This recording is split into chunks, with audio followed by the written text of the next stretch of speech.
এরে আল্লাহর গোলাম ভালো করে বুঝিয়া নেও, আল্লাহর আশিক পাগল বান্দা যদি হইতে পারো,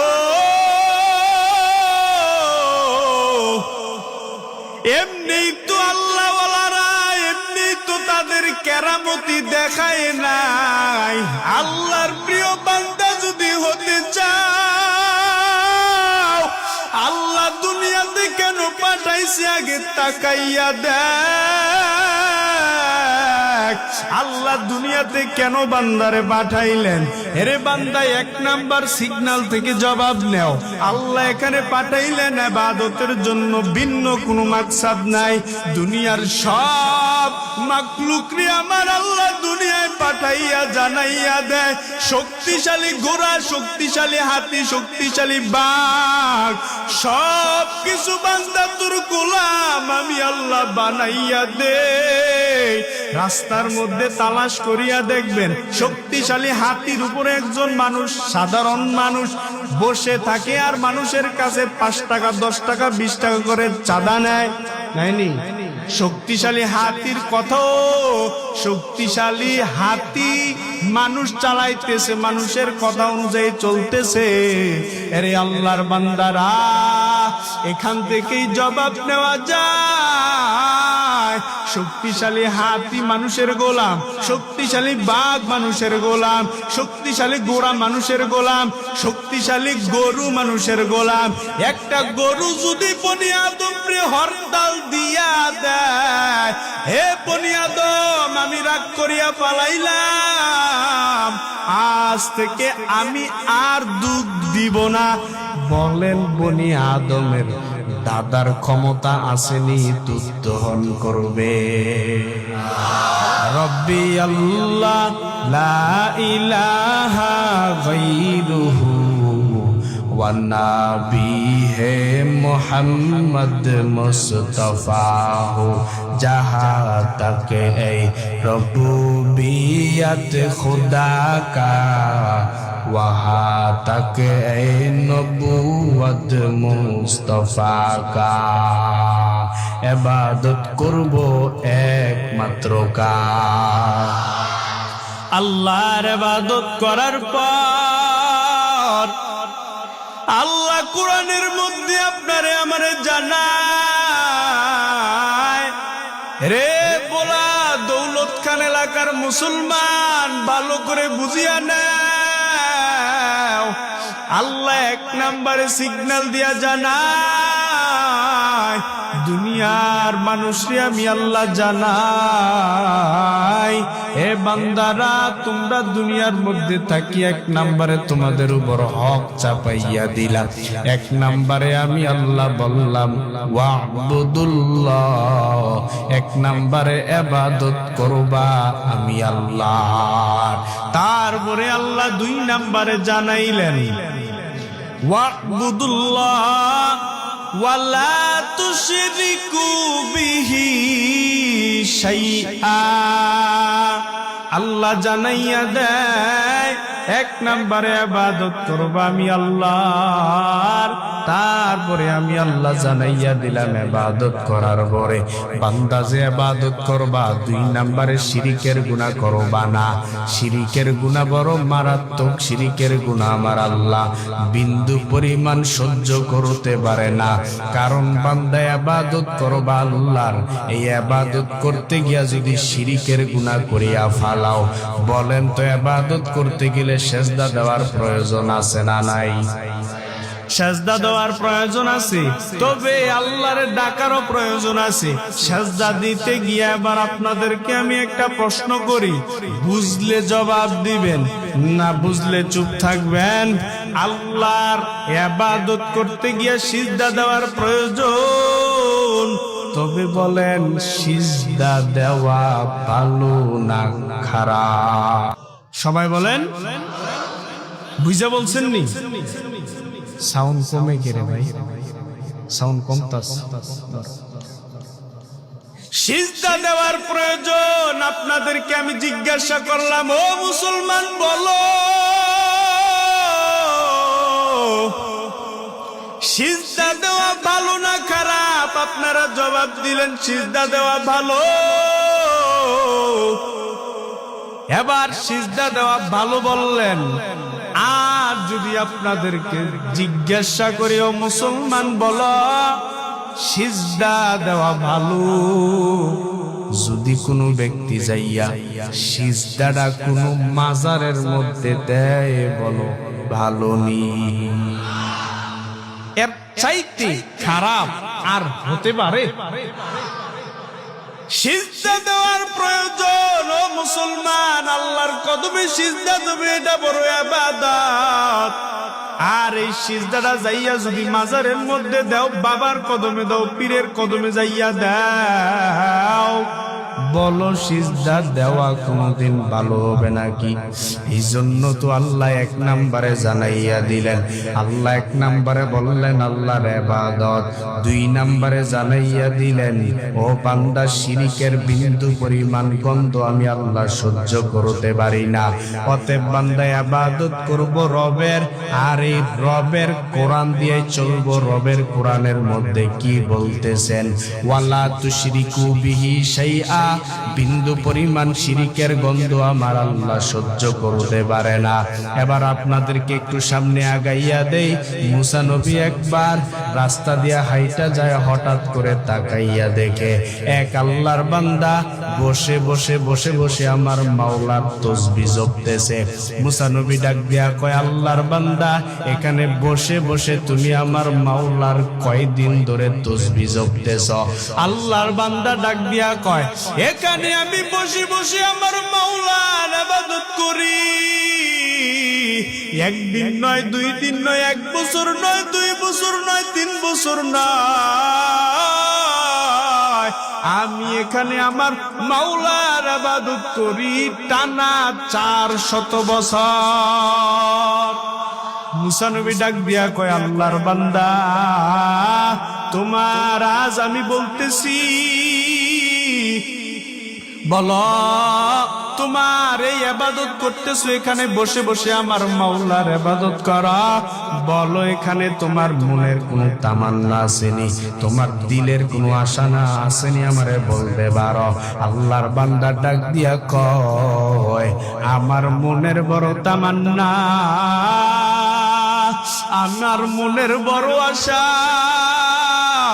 এই জমানার নাকি নবী একজন মুসা আছে, এই মুসা নবী আমি আমার 2টা চোখ দিয়া মনের মতন দেখব, আর ওই নবীর হাতে 1 গ্লাস ঠান্ডা পানি আমি পান করব। মুসা নবী তো খুশি হয়ে গেলেন। মুসা নবী ডাক দিয়া কয়, রে আল্লাহর বান্দা, আমারে তুমি মনের মতন দেখে নাও, কারণ জমানার নবী মুসা হলাম আমি। এই কথা বলার পরে তৃপ্তি মিটাইয়া চোখ দিয়া দেখানোর পরে আল্লাহর বান্দা ডাক দিয়া কয়, আমারে আবার 1 গ্লাস ঠান্ডা পানি দেওয়ার প্রয়োজন। আল্লাহর বান্দা 1 গ্লাস ঠান্ডা পানি পান করবে। মুসা নবী যখন 1 গ্লাস ঠান্ডা পানি আনার জন্য রওনা হয়ে গেলেন, আসার পরে পানি হাতের মধ্যে নিয়ে আসলেন। আইসা তাকাইয়া দেখে মুসা নবী যেই ব্যক্তিরে পানি পান করাইবে, আল্লাহ ওই ব্যক্তির রূহ কবজ করছে এবং দুনিয়া থেকে নিয়ে নিলেন। মুসা নবী তো রাগান্বিত মেজাজের ছিলেন। মুসা নবী ডাক দিয়া কই, রে মালিক, এই ব্যক্তি 1 বছর নয়, 2 বছর নয়, টানা 400 বছর ধরে তোমার ইবাদত করে। এই ব্যক্তি 1 গ্লাস ঠান্ডা পানি পান করতে চাইল, এই ব্যক্তির 1 গ্লাস ঠান্ডা পানি বুঝি পান করাইলা না? ও আল্লাহ, বলো পানি পান করতে চাইলো, তুমি নিয়ে গেলা কেন? ও আল্লাহ, এটা কি ইনসাফ হলো নাকি? আল্লাহ ডাক দিয়া কই, রে মুসা, ইন্নী আ'লামু মা লা তা'লামুন। রে মুসা, আমি আল্লাহর ইলমের সাথে তোর কোনো বুঝে আসবে না, আমি আল্লাহর ইলমের সাথে তোর কোনো তুলনা আসবে না রে মুসা। আমারটাই হইল ইনসাফ, ওরে মূসা কেমনে জবাব দাও? এই ব্যক্তি এখানে পানি পান করতে চাইলো, তবে ব্যক্তি এখানে কত বছর ধরে ইবাদত করে? টানা 400 বছর ধরে ইবাদত করে। ও আল্লাহ ডাক দিয়া কয়, রে মূসা বলো, টানা 400 বছর ধরে ইবাদত করে এই ব্যক্তির 400 বছর ধরে খানা কে খাওয়ায়? এই ব্যক্তিকে যখন মুসা নবীকে আল্লাহ ডাক দিয়া জিজ্ঞাসা করলেন, 400 বছর ধরে ইবাদত করে এই ব্যক্তির কি খানা খাওয়ার প্রয়োজন হয় না? জি আল্লাহ, অবশ্যই হয়। ও মুসা বলো, এই ব্যক্তির কি পানি পান করার প্রয়োজন হয় নাই? হ্যাঁ আল্লাহ, অবশ্যই হয়েছে। ওরে মুসা বলো, টানা 400 বছর ধরে এই ব্যক্তিরে যে আমি আল্লাহ খানা খাওয়াইতে পারলাম, পানি পান করাইতে পারলাম। ওরে মুসা জবাব দাও, ওই ব্যক্তি আমি আল্লাহর কাছে যদি 1 গ্লাস পানি পান করতে চাইতো, আমি আল্লাহ কি বান্দারে পানি পান করাইতাম না? ওরে মুসা, আমি আল্লাহর কাছে বান্দা পানি পান করার কথা না বইলা তোমার কাছে যখন পানি চেয়েছে, ওরে মুসা আমি আল্লাহ আমার প্রিয় বান্দার শিরিকের বিন্দু পরিমাণ গন্ধ সহ্য করতে পারি না। সুবহানাল্লাহ। বাজ্যে বল, এরে আল্লাহর গোলাম ভালো করে বুঝিয়া নেও, আল্লাহর আশিক পাগল বান্দা যদি হইতে পারো, এমনি তো আল্লাহ ওয়ালারা এমনি তো তাদের কেরামতি দেখায় নাই। আল্লাহর প্রিয় বান্দা যদি হতে চাও, আল্লাহ দুনিয়াতে কেন পাঠাইছে আগে তাকাইয়া দেখ। আল্লাহ দুনিয়াতে কেন বান্দারে পাঠাইলেন? এরে বান্দা, 1 নাম্বার সিগন্যাল থেকে জবাব নেও। আল্লাহ এখানে পাঠাইলেন ইবাদতের জন্য, ভিন্ন কোনো মাকসাদ নাই। দুনিয়ার সব মাখলুকরে আমার আল্লাহ দুনিয়ায় পাঠাইয়া জানাইয়া দেয়, শক্তিশালী ঘোড়া, শক্তিশালী হাতি, শক্তিশালী বাঘ, সব কিছু বান্দা তোর গোলাম আমি আল্লাহ বানাইয়া দে। রাস্তার মধ্যে তালাশ করিয়া দেখবেন, শক্তিশালী হাতির উপরে একজন মানুষ, সাধারণ মানুষ বসে থাকে, আর মানুষের কাছে 5 টাকা 10 টাকা 20 টাকা করে চাঁদা নেয়, নাইনি? শক্তিশালী হাতির কথাও, শক্তিশালী হাতি মানুষ চালাইতেছে, মানুষের কথা অনুযায়ী চলতেছে। আরে আল্লাহর বান্দারা, এখান থেকেই জবাব নেওয়া যায়, শক্তিশালী হাতি মানুষের গোলাম, শক্তিশালী বাঘ মানুষের গোলাম, শক্তিশালী ঘোড়া মানুষের গোলাম, শক্তিশালী গরু মানুষের গোলাম। একটা গরু যদি বনি আদমরে হরতাল দিয়া দেয়, হে বনি আদম আমি রাগ করিয়া পালাইলাম, আজ থেকে আমি আর দুধ দিব না, বলেন বনি আদমের দাদার ক্ষমতা আসেনি দুধ দহন করবে? ক্ষমতা আছে? এখান থেকেই জবাব নেওয়া যাও, ইবাদত ছাড়া, মাওলার পাগল ছাড়া দুনিয়ায় কোনো মাকসাদ নাই। এই আল্লাহর গোলাম ভালো করে বুঝে নেন, এখান থেকেই তো আপনাদেরকে পয়েন্টগুলা বোঝানো যায়। আজকে যদি বান্দা আপনাদেরকে বললাম আল্লাহর পাগল এমনিতেও হওয়া যাবে না, দুনিয়াতে সব শয়তানি করিয়া করিয়া বান্দা নিজে নিজে বান্দা পণ্ডিত হইতে পারবেন, নিজে নিজে চালাক হইতে পারবেন, নিজে নিজে মানুষের কাছে সর্দার হইতে পারবেন, নিজে নিজে মানুষের কাছে মেম্বার হইতে পারবেন, নিজে নিজে মানুষের কাছে চেয়ারম্যান হইতে পারবেন। ওরে নিজে নিজে সব হওয়া যায়, দুনিয়াতে নিজে নিজে ইবলিস হওয়া যায়, নিজে নিজে কোনোদিন আল্লাহর প্রিয় বান্দা হওয়া যায় না।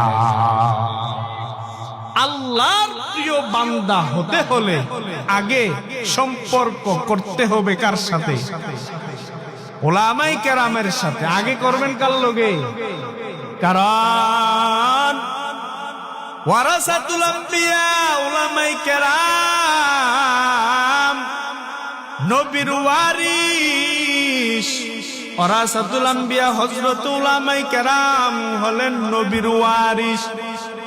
নবী আমার বলেন বাল্লিগু আন্নি ওয়ালাগ আয়া, নবীর পক্ষ থেকে একটু বাণী হলেও মানুষের কাছে, উম্মতের কাছে পৌঁছাইয়া দাও। একটু বাণী হলেও মানুষের কাছে, উম্মতের কাছে পৌঁছাইয়া দাও। এটা হলো আমার নবীর কথা, মানুষের দ্বারে দ্বারে পৌঁছাইয়া দাও। এবার ওরাসাতুল আম্বিয়া উলামায়ে কেরাম নবীর হাদিস পৌঁছাইবে, অবশ্যই বান্দা আপনাদেরকে বুঝ দিয়া যাবে। বলার দায়িত্ব আমাদের, পালন করবেন কি করবেন না আপনারা ভালো জানেন। কারণ আমার আল্লাহ কোরআনের মধ্যে বলেন, ইয়া আইয়ুহান নাবিয়্যু ইন্না আরসালনাকা শাহিদাও ওয়া মুবাশশিরাও ওয়া নাযীরা ওয়া দা'iয়ান ইলাল্লাহি বিইযনিহি ওয়া সিরাজাম মুনীরা। আল্লাহ নবীরে জানাইলেন, নবী আমি আপনাকে কি পাঠাইছি জানেন? আমি আল্লাহ দুনিয়াতে আপনারে পাঠাইলাম সাক্ষী বানাইয়া। আমি আল্লাহ দুনিয়াতে আপনারে পাঠাইলাম সতর্ক বার্তা হিসাবে। আমি আল্লাহ আপনারে পাঠাইলাম দুনিয়াতে সুখবরদাতা। আমি আল্লাহ আপনাকে দুনিয়াতে পাঠাইলাম উজ্জ্বল নক্ষত্র হিসাবে। ও নবী, আপনি উম্মতের বয়ান করে বুঝাইবেন, তবে কোনদিন খারাপ আচরণ করবেন না। আল্লাহ অপর কোরআনের আয়াতের অন্য আয়াতে বলতেছেন, খবরদার ও নবী, মুমিন বান্দারে জানাইয়া দেন কেউ যেন কাফেরের সাথে খারাপ আচরণ না করে। কুল্লি ইবাদিয়া কুল্লাতি হিয়া আহসান ইন্নাশ শাইতানা ইয়ানজাগু বাইনাহুম। ও নবী, উম্মতের জানাইয়া দেন খবরদার কেউ যেন কাফেরের সাথে খারাপ আচরণ না করে। কারণ যদি একদিন না দুই দিন কাফেরের সাথে যদি উম্মতেরা ভালো আচরণ করে, একদিন না দুই দিন ভালো আচরণ করতে করতে একদিন কাফেররাও বলবে মুসলমানের ব্যবহার বুঝি এত সুন্দর। এক সময় কাফেররাও ব্যবহার সুন্দর দেখে কালেমা পড়ে মুসলমান হয়ে যাবে। এবার আপনাদেরকে বুঝানোর বিষয় হলো, হক সম্পর্কে যদি আপনাদেরকে বয়ান করে বুঝাই, ওরাসাতুল আম্বিয়া উলামায়ে কেরাম বুঝাইবে। এখন যদি আপনারা তালাশ করেন আর বলেন, হুজুর উলামায়ে কেরাম তো বর্তমান সমাজের চোখে একটু ঘৃণিত হয়ে আছে। ইমাম সাহেব রে আমরা বেতন না দিলে ইমাম সাহেব চলতে পারবে না। ইমাম সাহেব রে আমরা খানা না দিলে ইমাম সাহেব খাইতে পারবে না। ওরে বান্দা, কারো মনে যদি এই প্রশ্ন তাকিয়া থাকে, জলদি করে গাড়ি বসকা গোল কর, আমার সাথে ল। 2 দিন 3 দিন সফর করার পরে যদিও 1 মাস সফর করবা, দেখবা হুজুর ঘরে খানা দেয় কেমনে। কারো মনে সন্দেহ থাকে না? হুজুর ঘরে খানা যদি আমরা ইমাম সাহেব করে না দেই, হুজুররা খাইবে কইতো? হুজুররা খানা বলে পায় না, ডায়লগ দেয়নি অনেকরা। হুজুররা বলে খানা পায় না। আমি বলি আমার লগে ল 1 মাস ঘুরবা, পরে কব হুজুর দুঃখিত, আমনের খাওন আমনে খান, আর গোস্ত খাইতাম না। কথা ঠিক নেই? 1 মাস ঘুরেন, আমার লোকে দেখেন না খানা কোন দিয়া খান। আল্লাহ হুজুর করে না খায় মারে। ওয়ারাসাতুল আম্বিয়া হযরত উলামায়ে কেরাম, হে বাবা ভালো করে বুঝবেন, একটু ইলমটারে জিজ্ঞাসা করেন, জ্ঞানটারে জিজ্ঞাসা করবেন। রাত্রের 3টা বেলা, শীতের রাত্রে আপনি আরামের বিছনার মধ্যে ঘুমান,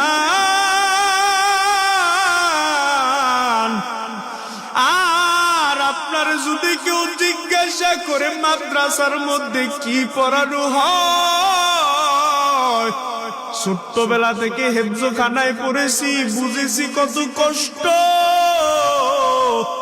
আজও পর্যন্ত ওই ছাত্র জমানার কথা মনে পড়লে মাঝে মধ্যে গাড়িতে বসেও মানুষ এত সম্মান করে, কত জায়গায় যায় মানুষ কত সম্মান করে, মনে পড়ে ছাত্র জমানার কথা। কত কষ্ট করি আরে বাবা। যখন মাদ্রাসায়, আমি নারান্দিয়া মাদ্রাসায় হেফজ পড়েছিলাম আমাদের বাড়ির পাশে, মাঝে মধ্যে আমার মনে পড়তো রে বাবা, হিফজখানায় যখন 3টা বেলা রাত্রে উঠাইয়া দেয়, মিসওয়াকটা নিয়ে যখন রাত্রের বেলা বাহির হইতাম, ওরে বান্দা মাঝে মধ্যে নিজে নিজে বলতাম, কবে জানি এই কষ্ট থেকে আল্লাহ দূর করবো, কবে জানি এই কষ্ট থেকে আমরা মুক্তি পাবো। ওরে বান্দা আজও সেই কথা মনে পড়ে, কিন্তু কষ্ট তো নাই, আল্লাহ এমন সম্মান বানাইছেন, বলেন একমাত্র কিসের উসিলা? কোরআনের উসিলা একমাত্র এত সম্মান, না হয় আমি বান্দার কোনো ক্রেডিট না। এই তো বলতেছি রাত্রের 3টায় বেলায় আপনি ঘুমান, আর মাদ্রাসার মধ্যে কি হয়, একটু 3টা বেলা, রাত্রের 4টা বেলা 3টায় উইটা, ফজরের আগে একটু মোবাইলটারে এলান দিয়া উইটা আইসো, হেফজখানে একটু খবর নিয়া দেখো, বান্দাগুলা শীতের রাত্রেও ছাত্র ভাইরা ঠান্ডা পানি দিয়া ওযু বানায়া আল্লাহর কোরআনটারে নিয়া তেলাওয়াত করা শুরু করে দেয়। এই কালামে জিন্দা কুরআনে হাকিম, হিকমতে উলা ইয়াজালাস্তু কদিম, জামিউল ইলমি ফিল কুরআনে হাকিম, তাকাসারাত আনহু আফহামুর রিজালি, বাখা কুরআন কালামুল্লাহ বসনু কদিমাস্তি কদিমাস্তি নইনো। ভয় করবেন কারে? ইবাদত করবেন কার? তবে বলেন, এই কোরআন সম্পর্কে এত আলোচনা, এই ওঠা বসা করতেছেন কেন? খারাপ লাগে কি? ছাইরা দেওয়ার দরকার নেই, খারাপ লাগলে বইলেন। তবে একটু শরীরটা যেন আপনাদের জানজিটা, ঘুমের জানজিটা চলে যায়। আপনাদেরকে ছোট্ট একটা ঘটনা দিয়া বুঝাই। হ্যাঁ, কোরআন যদি কেউ বলে আমি কোরআনের মধ্যে যা আছে তার থেকে একটু বাড়াইয়া বলবো, হবে? কথা বলে না, সবাই বলেন হবে। আবার যদি বলে কোরআনের মধ্যে যা আছে এর থেকে একটু কমাইয়া করব, হবে? ইসলামের মধ্যে আল্লাহ বিধান যা দিয়েছেন তাই মানব। তবে এর থেকে যদি ইসলামের মধ্যে বিধানটা একটু বাড়াইয়া মানতে যাই, যে হ্যাঁ ফজরের নামাজ আল্লাহ দিয়েছেন কয় রাকাত? 4 রাকাত। 4 রাকাতের মধ্যে ফরজ কয় রাকাত? এত কষ্ট কইরা ফজরের সময় উঠা শীতের রাত্র 2 রাকাত নামাজের লাগিয়া, আচ্ছা এত কষ্ট কইরা যেহেতু উঠছি, 2 এর লগে আরো 3 মিলাইয়া মোট 5 রাকাত কইরা লাই ফরজ নামাজ। বুঝুন, জোহরের তো কাজটা বাদ দিয়া সব কাজ ফালাইয়া নামাজে যেহেতু আসছি, জোহরের নামাজ যেহেতু ফরজটা 4 রাকাত, আচ্ছা ফরজের লগে আরো 1 রাকাত মিলে 5 রাকাত কইরা লাই, বুঝুন। আবার যদি বলেন একটু তাড়াহুড়া, আসরের সময় 4 রাকাতের জায়গায় 2 রাকাত ফরজ কইরা জায়গা, হবে? আয় তুই বুঝতে পারতেছিস, যেটা কোরআনের মধ্যে অল্প অল্পই, কোরআনে যা আছে বেশি বেশি। যদি আপনি ডাক্তারের কাছে, এক ব্যক্তি বলমুনি, আপনারা কইলে কম কইটা, এক ব্যক্তি ডাক্তারের কাছে গেছে, কই গেছে? সবাই বলেন কই গেছে? ডাক্তারের কাছে। কি দিয়া বুঝায়? চশমা দিয়েই বুঝায়, যেহেতু চশমাটা আছে আর কি। চোখের চিকিৎসা করবে। কিসের চিকিৎসা? সবাই বলেন, একটু মজা কইরা আমরাই আর কি কথাটা বোঝানোর জন্য বলতেছি। চোখের চিকিৎসার জন্য চশমা লাগবে। এবার ডাক্তারের কাছে গেছে, যে কইতাছে ডাক্তার সাহেব আমি দিছো হে সব ছোট ছোট দেহি, ঘটনা কি? কয় ও আচ্ছা, আপনার বুঝে একটা চশমা লাগবো। তো আমারে এমন একটা চশমা দিবেন যাতে আমি সব কিছু বড় বড় দেখি। কি দেহে? ডাক্তারে কইতেছে আও না, আপনি যেহেতু ছোট দেখেন, আপনার লাগে নাইলে একটা আপনি যেমনে ভালো দেখেন, আপনার চোখের চিকিৎসা কইরা মেশিন দিয়া মাইপা কম্পিউটার দিয়া দেখা যেটা আপনার জন্য সঠিক এটা আপনাকে দেই। কি বলেন? কই ও দিবেন? না না, আমি ছোট দেখি কি আরে, আমি যাতে বড় বড় দেখি এমন একটা দেন। তখন তো সচরাচর ডাক্তারের দোকানও থাকে কি লেখা না, লেখাগুলা থাকে, মানে লেখাগুলা চশমা একটা বড় দিয়া বারবার কইতাছে না আমি বড় দেখতাছি না, অল্প বড় দেখছি, আরো বড় দেন। তো ডাক্তারে করছে কি, যেহেতু মুক্তি না নিয়ে দিলাম, একটা বড় একটা আয়না দিছে আর কিছু লাগাইয়া অনেতে দিয়া কয় মাশাআল্লাহ সব দি বড় বড় লাইট বলে এত বড় দেখা যায়। তখন কইতে না ডাক্তার সাহেব ঠিক আছে, টিয়া কত দিয়া বাড়ি আইছি। তখন বউ আবার কইছে আইতে কটা গুড়া মাছ লই আইয়েন, খাইতো হাত ধুইছি। গুড়া মাছ কই পায়? খাল বিল ছাড়া গুড়া মাছ পাওয়া যায়? চাচারা কন্যা কেড়ে পাওয়া যায়? পাওয়া যায় না। তখন হেতে তো আর খালে দিয়া যাইতো না, যাইবো ব্রিজ দিয়া যাইবো গা আর কি, কাছাকাছি সেন দিয়া যাইবো গা। তখন কইতাছে আচ্ছা যেহেতু বউ কইছে ফোন দেই একটা, ফোন দিয়ে কইতাছে গো মাছটা তো খাইতাম না, হন একটা কাম করি, ইলিশ মাছ কটা বাজারও দেখছি লই আই। অহন উনি কি বড় চশমা পরছে না ছোট? মনে আছে নি? বড় চশমা লাগাইছে, লাগাইয়া যাইয়া জাটকারে, জাটকা চিনেন না?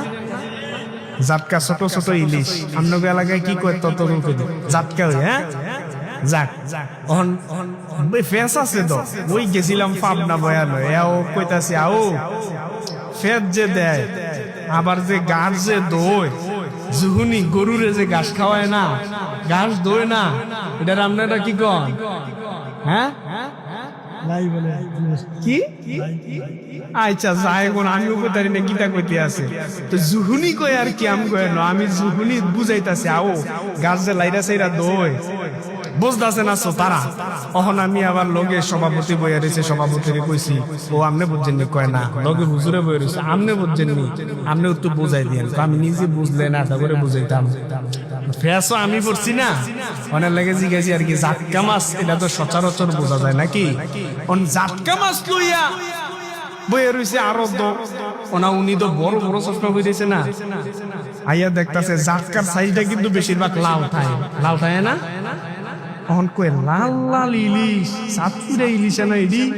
হ্যাঁ এত বড় বড় ইলিশটি বড় চশমা কইরেছে না, না জাটকা না?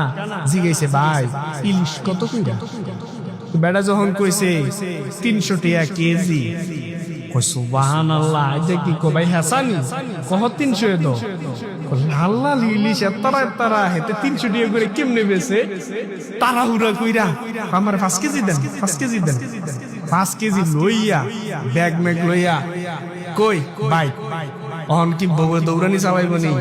বেডিও কইছে গুড়া মাছ খাইব, লইয়াছে কি কটা আম্মা জানারা আছে না, রাগ দেখায় না, এই কি আনছো এডি একলা মাছ বকে, আমি একা মানুষ, মুরব্বী মানুষ, হ্যাঁ তোমার লইয়া তো জ্বালাতে না করছি, তুমি চশমা করতে কিনতে আইছো? হ্যাঁ আমি ডাক্তারের কাছে গেছিলাম, তুমি চশমা আনছো কুম্বালা? মাত্র আনছি মাছ, ইলিশ মাছ আনছি তোমার লাগে, বড় বড় ইলিশ। ও সাউসানির বড় ইলিশ নি? কহ বড় দাও, আমি তো দেখতে আসি। তুমি যেমনি তাকাইতাছ, চশমাটা খুলোছেন? খুললা চাও?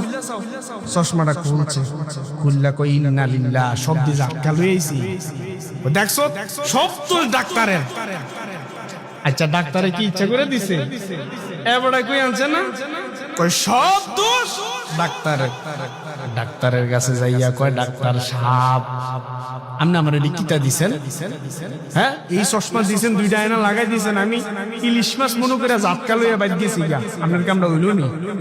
কয় কি করনো না, আপনার তো কইতে আছে আপনি বড় বড় দেখতেন, আপনার কইতে চাও আপনি যেটা দরকার, যেটা সঠিক আপনি এটা নেন, আপনি অন্যটা নিবেন কেন? আপনি তো বলতেছেন বড় বড় যাতে দেখি এমন একটা দেন। তো কয় আচ্ছা ওহন যাতে ছোট ছোট দেখি, ছোট ছোট ওলা দিবেন। এখন ডাক্তারে কয় আও ছোট না, আপনি যা দেখবেন সেটা লয়ে যান। কয় না, বউর কাছে একবার জাদার বাড়ি খাইতাম বসছিলাম, আয়া পড়ছি দৌড় দিয়া, মানে আপনি কি করবেন করেন, ছোট ছোট যাতে দেখি এমন একটা দেন। ডাক্তার কয় না না না ঠিল্লা লয়ে গেছে ছোট ছোট। এখন বউ কইছিল কি খাইব, গুড়া মাছ। মাশাআল্লাহ মনে রাখছে তো আবার, গুড়া মাছ খাইব না। গুড়া মাছটা কই পাওয়া যায়, খালে বিলে পাওয়া যায় না, সাইডে দিয়া পোলা ফাইনে ডেক ডেস্কি দিয়ে বেছে খাল দিয়া যাইব। কোন দিয়া, খালের মধ্যে বিরিশ টিরিশ থাকে না। তো এবারে তো কি করে গেছে, তখন বড় না ছোট, ছোট দেখবারে ছোট ছোট দেখা যায়। তখন আগে আগে গেছে গিয়া কয় কই গুড়া মাছ পাই না, হেন চাইয়া কয় যা যাই কম পাই না। তখন খালটা যখন পারিব, চশমা না ছোট, যাই কয় কি তারে দূর আগে তো দিকে গেলাম, ব্রিজটা বিশাল বড়, তখন তো দেখ ব্রিজের দূরা ফিরেছে না ছোট, কখন তো দেখি ব্রিজের দূরা। ঘটনা কি, যাক ব্রিজের আইটা পারুমে গিতাম, এর দূরে একটা খাল, হাগান দিলেই তো হেইবার দেখতাছ তো এর দূরা, হাগানটা দিলে তো হেইবার। হাগানটা দিয়েছে এসে কই, অহন আবার মরার ডাক্তার, দোষ কি ডাক্তারের? বাবা কিচ্ছা বলি নাই, গল্প বলি নাই। আপনার ইসলামটা যতটুক প্রয়োজন আপনি অতটুক মানতে হবে। একটু বাড়াইয়াও মানা যাবে না, একটু কমাইয়াও মানা যাবে। বুঝছেন নি কথাটা, বুঝাইতে পারছি নি? এখন কি শরীরে কুদ্দুর ব্যবসা পাইছে নি? সামনে বয়ান চলবো না, মুনাজাত দিলাইতাম, চলবো সবাই তো? আল্লাহ কবুল করেন, বলেন আমিন। এবার আমরা একটু সামনের দিকে আগায় দেখি, আল্লাহ যে আয়াতগুলা শুনাইলেন, যে বান্দারা হক দিছি, এই ওঠা বসা করতেছে, তুইলে তো সাইরা দনের দরকার কি ও এবারে সাফা দিয়ে বন না কে রে, জায়গা দাও। ও মুরব্বী, মুরব্বী গুলো তো আবার দোষ বন। মাশাল্লাহ মাশাল্লাহ বইছে বন, তুই তো সাফা দিয়ে বন না, আজ যে শেষ না, আজ যে শেষ। যেহেতু আপনারা কইছেন একটু সময় হাতে দেন না, আমরা হক সম্পর্কে একটু বুঝি। আল্লাহ পাক ওয়া'বুদুল্লাহ, এক বলেন কত? এক নাম্বার হক, ওয়ালা তুশরিকু বিহি শাইআ, শিরিক করবা না। কয় নাম্বার? এই দুইটা বলছিলাম না? এবার আমরা শুনি 3 নাম্বার থেকে। কয় নাম্বার থেকে? ওয়াবিল ওয়ালিদাইনি ইহসানা। আল্লাহ কোরআনের মধ্যে জানাইয়া দেয় ওয়াবিল ওয়ালিদাইনি ইহসানা, মানে আল্লাহ জানাইলেন 1 নম্বরে আল্লাহ বললেন আল্লাহর ইবাদত, 2 নম্বরে আল্লাহ বললেন ওয়ালা তুশরিকু বিহি শাইআ, আল্লাহর সাথে শিরিকের বিন্দু পরিমাণ করাও যাবে না, বিন্দু পরিমাণ শিরিক আল্লাহর কাছে করা যাবে না। এবার 3 নম্বরে আল্লাহ বললেন শুধু আমি রবের ইবাদত করিয়া তুমি মনে করিও না তোমার হক শেষ, আমি আল্লাহ বান্দা তোমার উপর চালাইয়া দিলাম, আমি আল্লাহ 3 নম্বরে তোমারে চালাইয়া দিলাম ওয়াবিল ওয়ালিদাইনি ইহসানা, আমি আল্লাহ জানাইয়া দিলাম 3 নম্বরে তোমার মায়ের হক, তোমার বাবার হক আমি আল্লাহ জানাইয়া দে। এরে আল্লাহর বান্দারা, শুধু আমি আল্লাহর ইবাদত করলে এখানেই শেষ হয়ে যাবে না, আমি আল্লাহ জানাইয়া দে। 3 নম্বরে আমি আল্লাহ জানাইলাম বান্দা তুমি তোমার মায়ের হক আদায় করতে হবে, বান্দা তুমি তোমার নামাজ পড়বা, রোজা রাখবা, হজ করবা, যাকাত দিবা, শুধু আল্লাহর ইবাদত করলেই হক আদায় হবে না। ওরে বান্দা নামাজ পড়বা, কিয়ামত পর্যন্ত যদি তুমি বান্দা নামাজ আদায় করো, আর যদি মা বাবার হক আদায় না করো, ওরে কিয়ামত পর্যন্ত নামাজ পড়বা, কোনদিন তোমার ইবাদত বিন্দু পরিমাণ কবুল হবে না।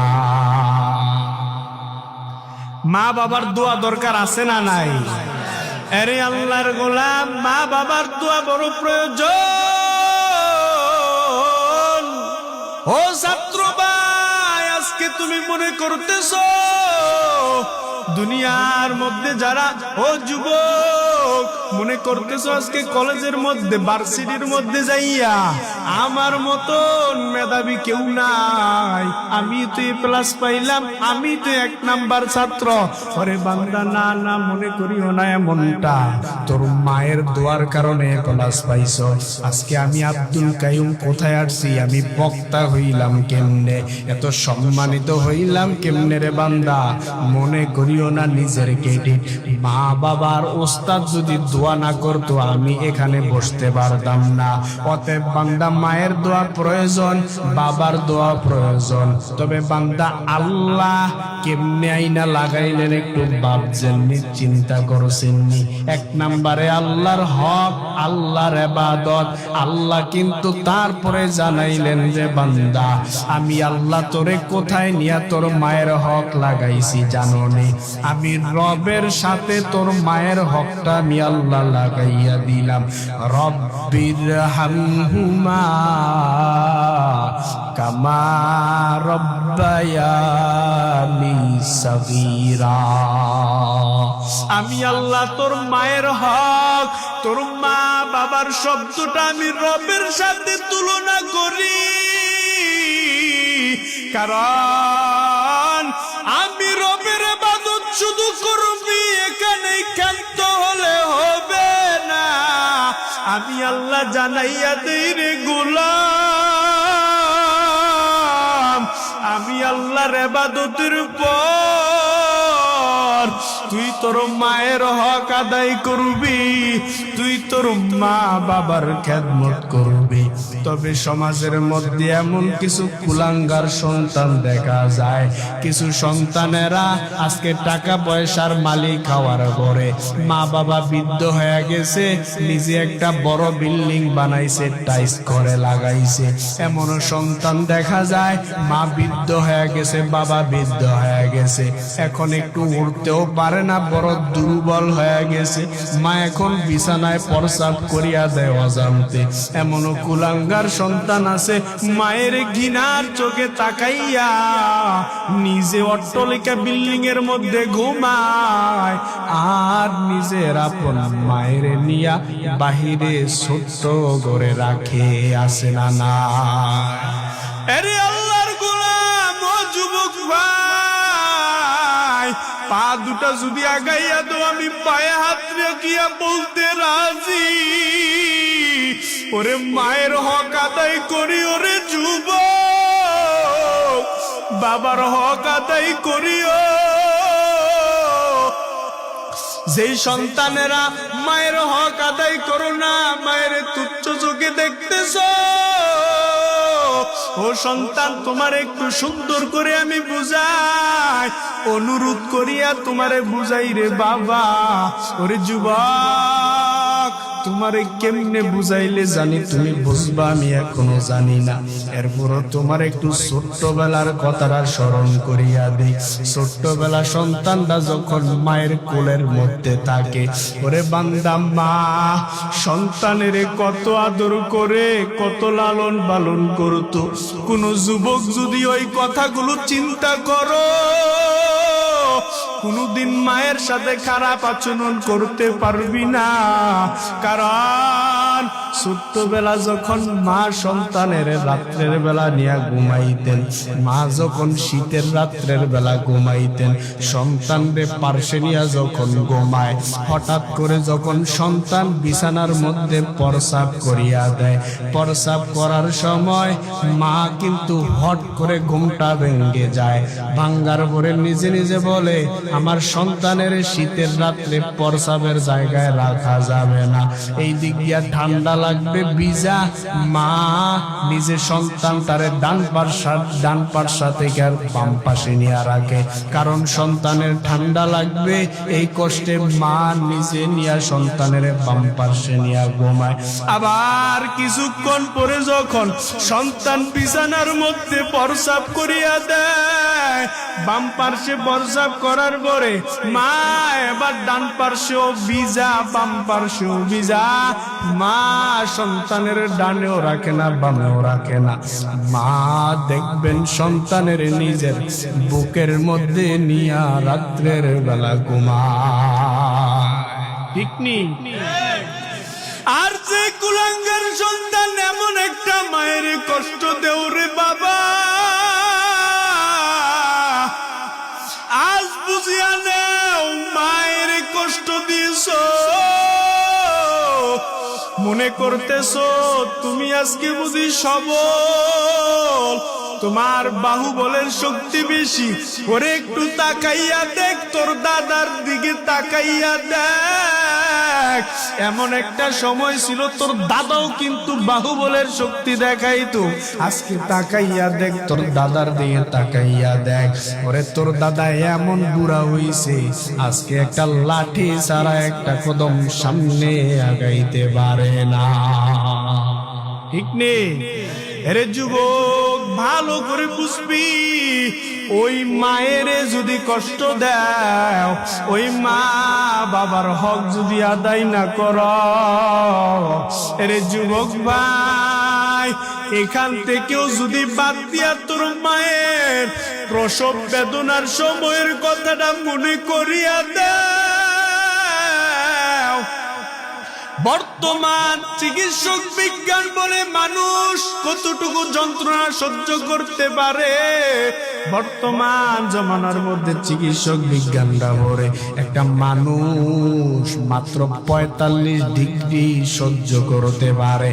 এর যদি 1% উপরে হয় দুনিয়ার থেকে বিদায় হয়ে যায়, আর ব্যথা সহ্য করতে পারে না। কিন্তু তোমার আমার মা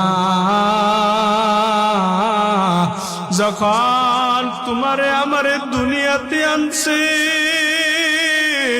প্রসব বেদনার সময় মায়ের যন্ত্রণাটা চিকিৎসক বিজ্ঞান বলে মায়ের যন্ত্রণাটা 55 থেকে 56 ডিগ্রি চলিয়া যায়। ওরে যুবক, চিন্তা করিয়া দেখো, তোমার আমার মা প্রসব বেদনার সময় কি পরিমাণ কষ্ট করছে। একটু তাকাইয়া দেখবে, দুনিয়ার মধ্যে তো মানুষরে আল্লাহ তো দুনিয়ার মধ্যে মানুষরে বিধান দিলেন, পর্দার বিধান। দুনিয়ার মানুষ পুরুষেরা কোরআন তেলাওয়াত করবে, পুরুষদেরকেও আল্লাহ পর্দার বিধান দিয়েছে। এরপরেও পুরুষরা যদি কোরআনের তেলাওয়াত করে, পুরুষরা কোরআনের তেলাওয়াত করবে, এই তেলাওয়াত বাহিরে যাবে, মানুষ শুনবে, সওয়াব হবে। কিন্তু আপনার আমার আম্মা জানদেরকে আমার আল্লাহ এমন একটা বিধান দিয়েছে, নারীরা যদি ঘরের মধ্যে বসিয়া কোরআন তেলাওয়াত করে, এই কোরআন তেলাওয়াতের শব্দটা যদি বাহিরের মানুষ শুনতে পায় গুনাহ হবে। কিন্তু তোমার আমার মা যখন তোমারে আমারে প্রসবের সময় যখন তোমারে আমার দুনিয়াতে আনছে, ওরে তোমার আমার মা বাহিরে কোনাম পাবলিক মায়ের কণ্ঠ শুনবে, একটু চিন্তা করে নাই। যন্ত্রণার কারণে চোখের বাণী ফালায় আর কান্না করিয়া চিৎকার করে, কারণ প্রসব বেদনার কষ্ট। হাদিসের ভাষায় আপনার আমার মায়ার নবী মায়ের কথা 3 বার বলেছে, কলা উম্মুকা সুম্মা উম্মুকা সুম্মা উম্মুকা। 1 নম্বরে পাইবে মা, 2 নম্বরে পাইবে মা, 3 নম্বরে পাইবে মা। মায়ের কথা এমনি 3 বার আমার নবী বলে নাই, কারণ আমার আল্লাহ কোরআনের মধ্যে বলেন ওয়াহানান আলা ওয়াহান, কষ্টের উপরে কষ্ট সহ্য করেছে তোমার আমার মা।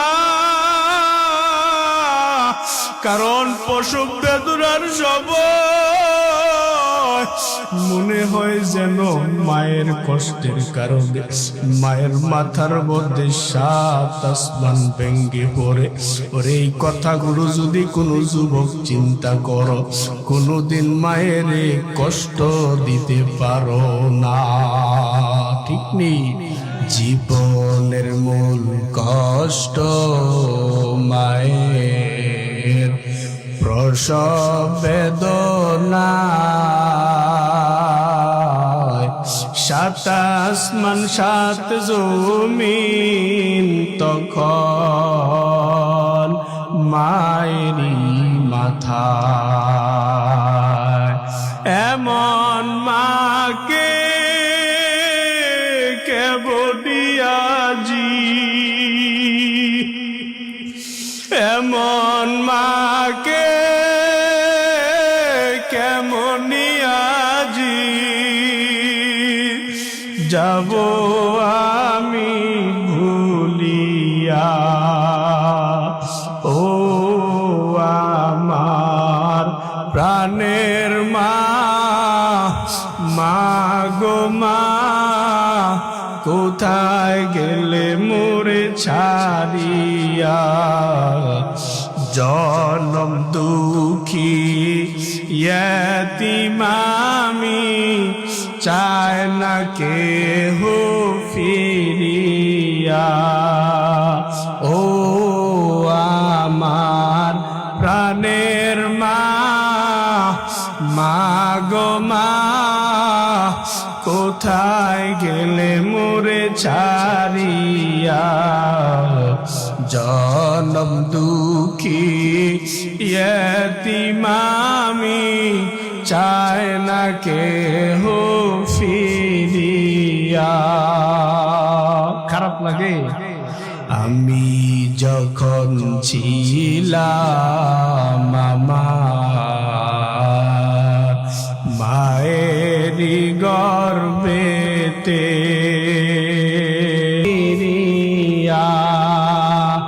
ও আমার প্রাণের মা, মা গো মা, কোথায় গেলে মোরে ছাড়িয়া। জনম দুঃখী ইয়তীম আমি, চায় না কেহ ফিরিয়া। মায়েরে কষ্ট দেওয়া যাবে? আরে আল্লাহর গোলাম, একটু যদি নিজের থেকে আওয়াজটা নিয়ে নাও। আজ আমরা এখানে বসে আছি, নিজের চোখ দিয়ে দেখলাম আজ এই মাদ্রাসা থেকে যে একটা সন্তান পাগড়ি মাথায় নিল, এই সন্তানটা আজকে যদি বাবারা বাঁচিয়া থাকতো, আপনাদের হুজুরেই তো বললো সন্তানটার মাও নাই, সন্তানটার বাবাও নাই। আজকে আপনার আমার সন্তান যদি এখানে পাগড়ি মাথায় দিত, আপনি বাবা হিসাবে কত সুন্দর খুশি হইতেন, সন্তানের চুমু খাইতেন। একটু তাকাইয়া দেখেন, এদের ছাত্রটা আজকে নিজের মনের মধ্যে কত কষ্ট। আজ যদি আমার বাবায় থাকতো, আজ যদি আমার মায়ে থাকতো, আমার মা আমারে হাফেজ বলিয়া চুমু খাইতো। আজ যদি আমার বাবায় থাকতো, আমার বাবা আমারে চুমু খাইতো, হাফেজ বলিয়া ডাকতো, খুলে দিত। এই সন্তানটার মা নাই, সন্তানটার বাবা নাই। ওরে জিজ্ঞাসা করিয়া দেখো, যার মা নাই, যার বাবা নাই, চিরতরে যার মা বাবার নামটা শব্দটা মুখ থেকে বন্ধ হয়ে গেছে, ওরে তারে জিজ্ঞাসা করিয়া দেখ, মা না থাকা কত যন্ত্রণা। ওরে বান্দা, যাই কিছু বললাম বলেন, মা বাবার খেদমত করবেন একমাত্র কাকে? রাজি করার জন্য। এবার আমরা 3 নাম্বার বিষয়টা শেষ করলাম। আল্লাহ তো বললেন, ওয়া'বুদুল্লাহ ওয়া লা তুশরিকু বিহি শাইআ। 3 নাম্বার, ওয়া বিল ওয়ালিদাইনি ইহসানা। মা বাবার কাছে বিনয়ের ডানা বিছাইয়া দাও। মা বাবার কাছে তোমার নরম হয়ে চলা লাগবে। মা বাবার খেদমত হক আদায় করতে হবে, খেদমত করতে হবে। এবার 3 নাম্বার বিষয় দিয়ে আমরা শেষ করলাম। এবার 4 নাম্বারে আল্লাহ বলেন, ওয়াবিদিল কুরবা। আত্মীয় স্বজনের হক। আল্লাহ বলেন শুধু আমি রবের ইবাদত করিয়াই শেষ না, শুধু আমি রবের ইবাদত করলেই মনে করিও না শুধু মায়ের হক করিয়াই শেষ হয়ে যাবে না, আমি আল্লাহ তোমার উপর আবার চাপাইয়া দিলাম ওয়াবিজিল কুরবা, তোমার আত্মীয় স্বজনের হক। আত্মীয় স্বজনের হক পরিপূর্ণভাবে আদায় করতে হবে। সংক্ষিপ্তভাবে বোঝাই, 5 নম্বরে আল্লাহ কোরআনের মধ্যে বলেন ওয়াল ইয়াতামা, ইতিমের হক। ইতিমের হক পরিপূর্ণভাবে আদায় করো। এতিমের হক সমাজের মধ্যে তাকাইয়া দেখবেন বেশিরভাগ সমাজের মধ্যে কিছু এতিম সন্তান থাকে। এতিম সন্তানদেরকে আমরা তুচ্ছ চোখে দেখি, আছে না নাই? কথা বলেন না কেন, আসেনি? এখানে তো আমার কথা না, আমার বাবার কথা না, আমার দাদার কথা না, বলেছেন আমার আল্লাহ ওয়াল ইয়াতামা, ইতিমের হক। ইতিমের হক আল্লাহ কোরআনের মধ্যে জানাইয়া দেয়।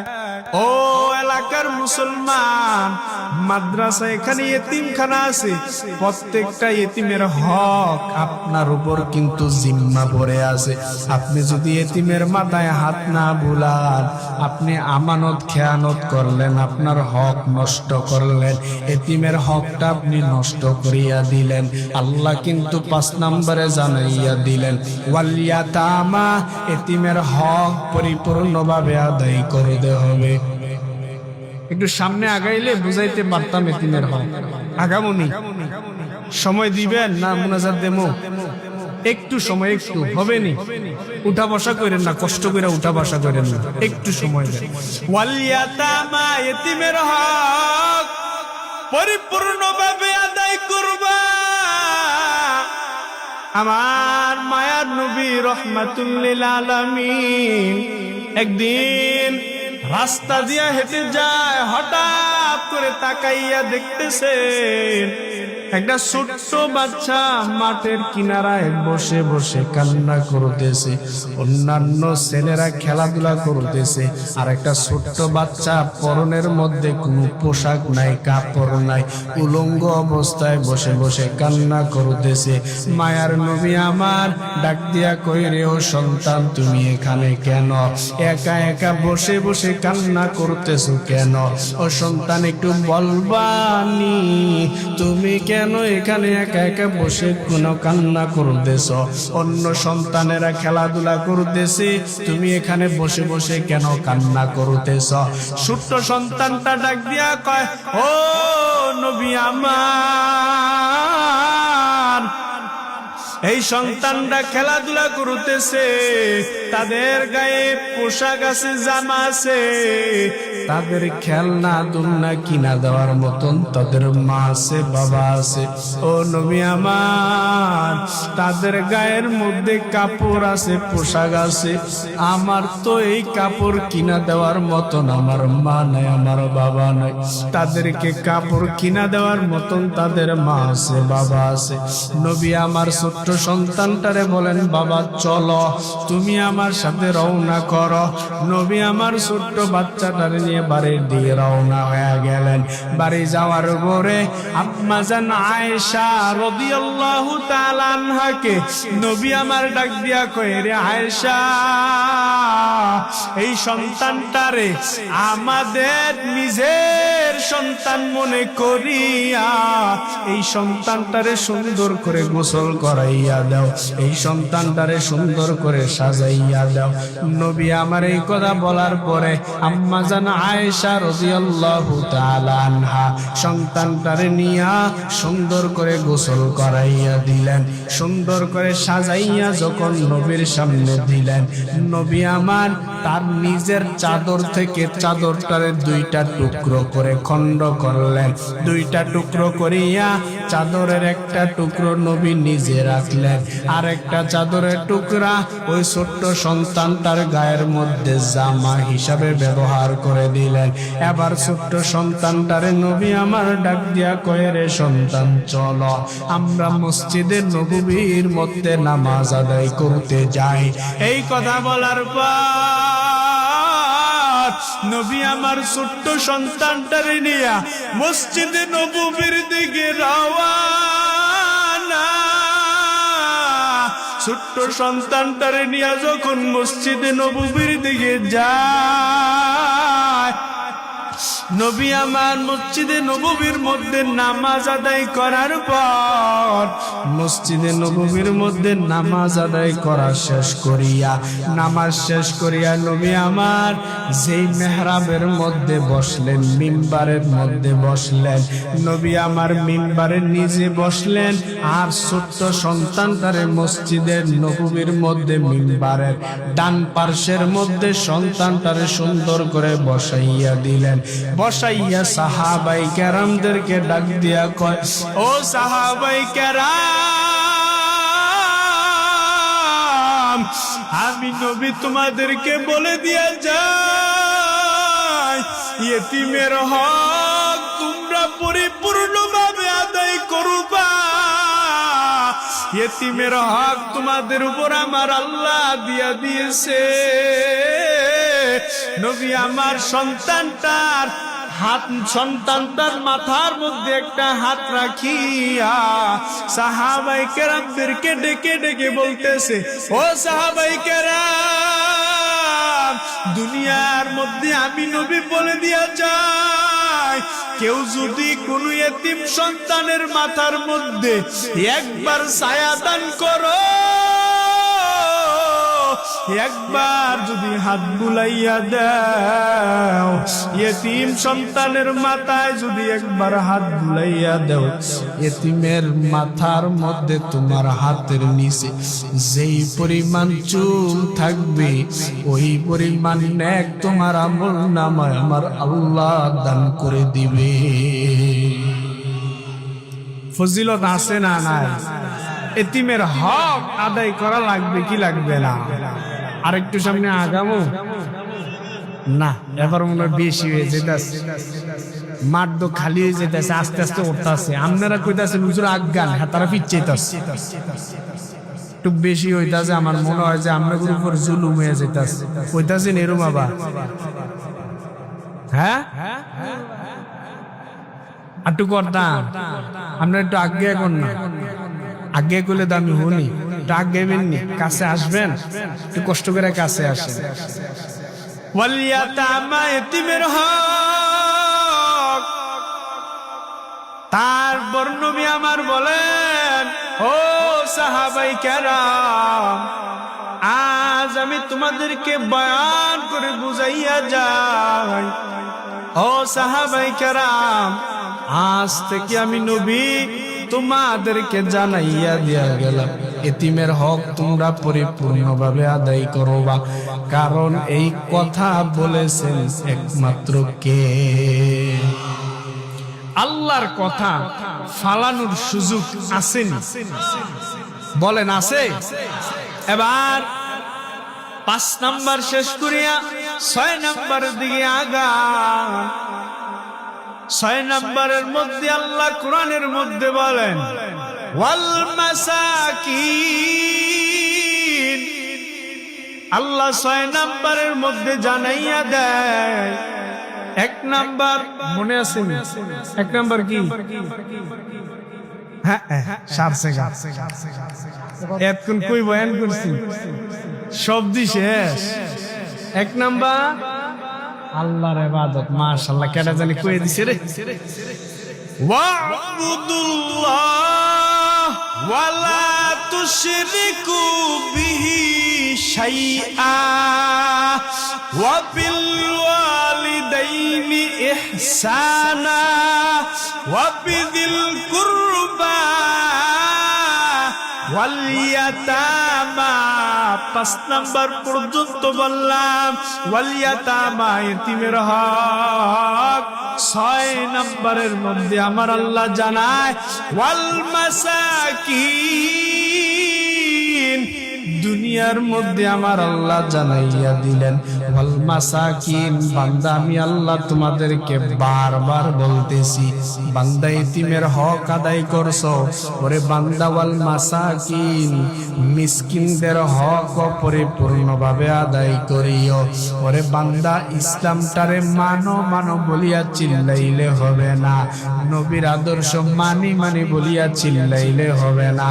এই যে কোরআনের মধ্যে একটা একটা করে 5টা আপনাদেরকে বললাম, শুধু শুনলেন হবে না।